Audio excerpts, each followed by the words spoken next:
Morning, everybody. Welcome back to my unprocessed life. It's Wednesday, I think. Yeah, Wednesday. And I'm headed to work.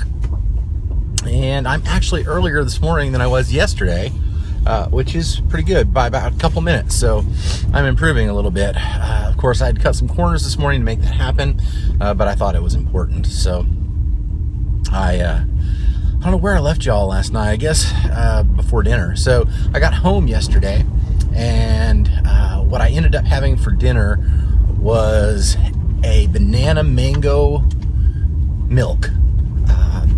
I think I may have mentioned it on yesterday's video that my wife likes to make banana milks, and she used to make them a lot more than we do now.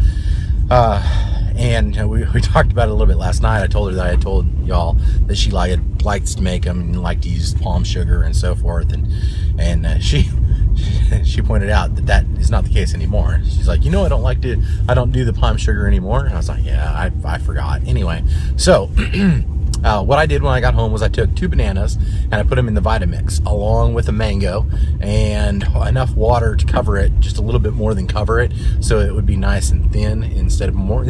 I mean, it's basically a smoothie, but a really thin smoothie. So it has kind of more the consistency of like a milk than it does of a smoothie, if you will. It's all about the consistency piece, the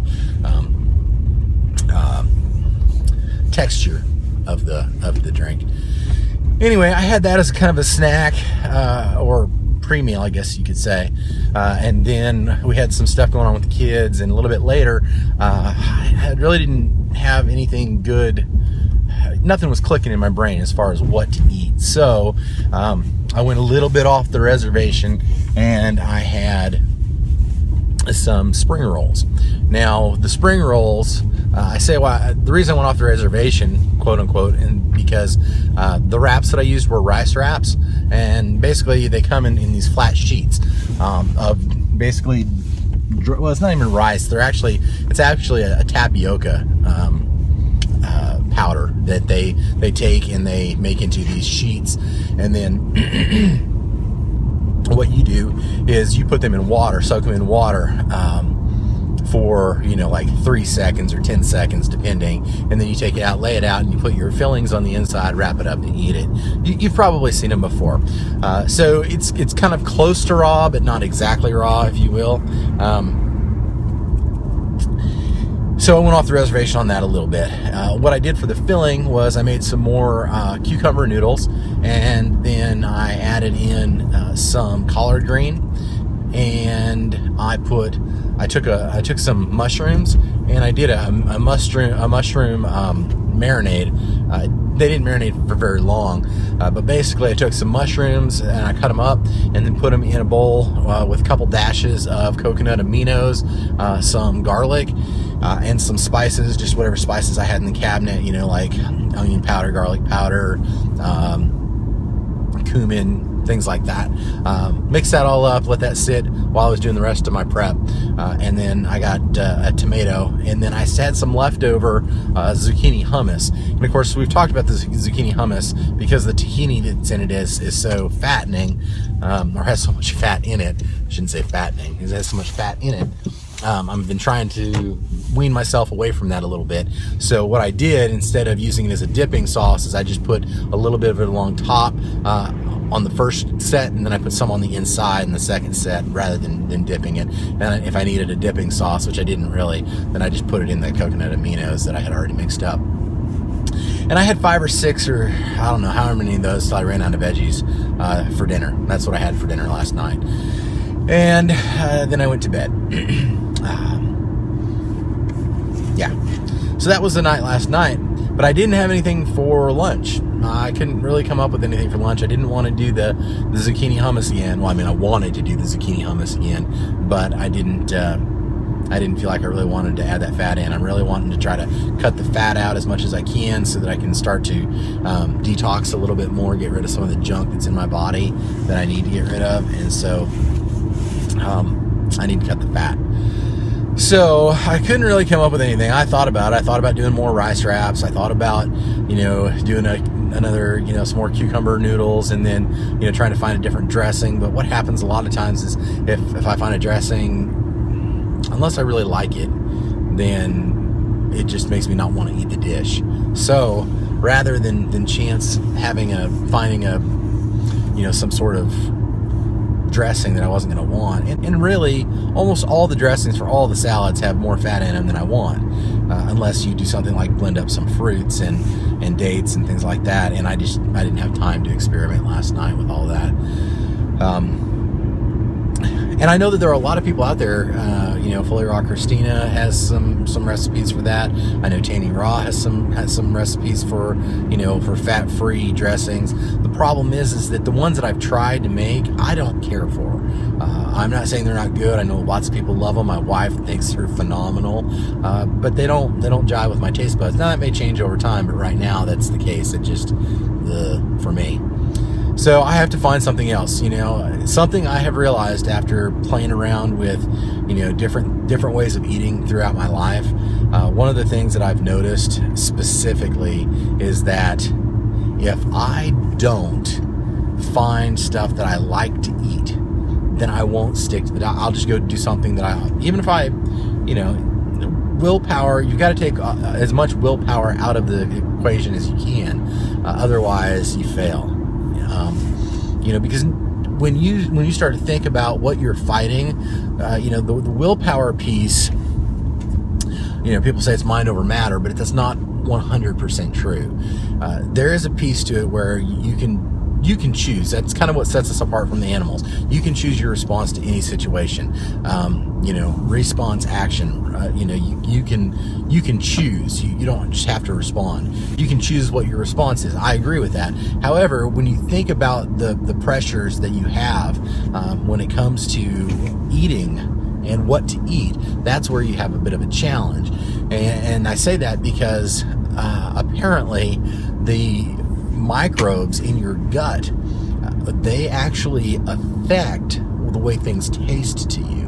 They affect the way your cravings are, because I'm not going to get into all of it. You can go look it up on your own. There are pathways. So the microbiome, your gut bacteria actually sends signals to your brain based on what it needs and or what it wants, depending. So if you have really good gut flora, good microbiomes, then it's sending information up there saying, hey, this is what I need, and it's correct.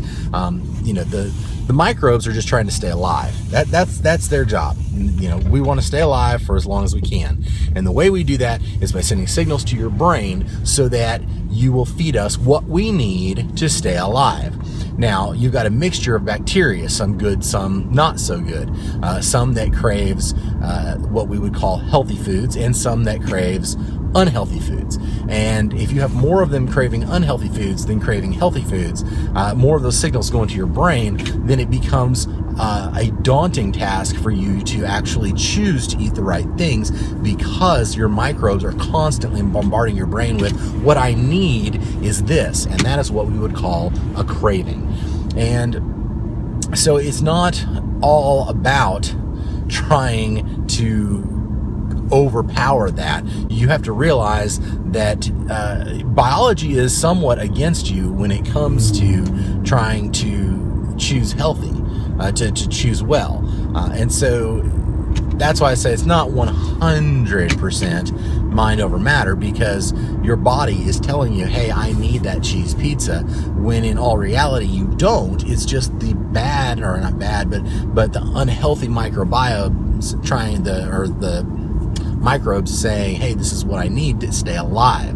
And it's right, that's what it needs to stay alive. But we want those to go away so that we get the healthy ones giving us all of the signals saying, hey, I need this to survive, and because that's what's really best for you. So all that being said, that's one of the reasons why it becomes hard to eat things that don't taste good.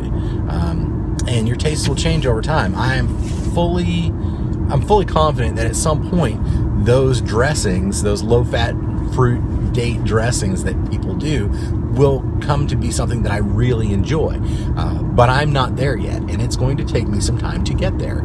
And I'll be glad when that day comes, and then I can make my own dressing and just go to work and pour that dressing right on my salad or whatever, and I can feel great about it. But right now, that's not the case. If I were to go to work and do that right now, I wouldn't finish my salad, and I would have spent $10 that I don't have to get something that I don't want, and then wouldn't eat. So, all that to say this, I was unprepared for lunch today. I could go get a salad, but if I go get a salad at lunch, dressing is the problem, right? As we just discussed. So I would have to try to find a dressing at work. Now, I've done that before, and what I end up doing is trying to get the lightest dressing out there, but it still has oil in it, and I'm trying to stay away from oil. So, which is just straight up fat. I might as well be eating my zucchini hummus at that point. And if it's a choice between any type of dressing out there or my zucchini hummus, screw that. It's the zucchini hummus every single time because it's awesome. I love it. It's my favorite thing. So that leads us back to, you guessed it, fruit. Fruit in its whole natural form. That's right. So for today, for lunch, snacks, etc., I brought 6 oranges and 6 bananas, and hopefully that will be enough to get us through. If not, then I may have to do something different. I don't know what. Maybe I'll go get like a couple of cucumbers from the salad bar and eat them. Who knows? It's 44 cents an ounce, so it's not cheap. I'll give it that. Anyway. So that's what we got going on today. I don't know what I'm going to have for dinner tonight. I have no idea. Hopefully a banana and ice cream. Stark Raving Raw made a really good tasting mango banana and ice cream last night. She put some curry powder in it, which was kind of interesting. It had an interesting flavor to it. I'm not sure I'd want to go with the curry powder personally, but maybe. We'll see. So tonight I'm not sure what I'm going to do, and I'm not sure how today's going to pan out either. I'm just not sure. But either way, no matter what happens, still rocking along. I'm still holding right at about 10 pounds lost, by the way, in case you're curious. I haven't lost any more weight. I've been just kind of maintaining right around there, which tells me I've been eating too much fat. But I haven't had any real detox symptoms, so that is a plus, and I'm feeling good about that. So, all right. Well, it's just about time for me to pick up my partner and head to work. So I'm going to go ahead and wrap this video up. Once again, I want to say thank you so much for spending time with me. I love spending time with you, and I really hope you enjoy it as much as I do. I appreciate your time, and I appreciate you spending it with me, because I know there are lots of things vying for your attention out there, and there are things out there much prettier and more exciting than me. So I appreciate all the time that you spend with me, and I will see you again soon. And don't forget, you can find me over at Instagram. Maybe you can hit me up over there. It's myunprocessed.life, or you can reach out to me on email. It's myunprocessedlife@gmail.com. And if you want to see any of the things I'm eating, the juices I'm making, had a green juice this morning, by the way. Hey, it's over on Instagram. I put those pictures up so you can kind of follow along and see what I'm eating that I'm talking about. You can see that on a daily basis. So it's not just hearing me talk about it. You can actually see the food and what's going into my body and what I'm eating. So, all right. Until next time, love y'all.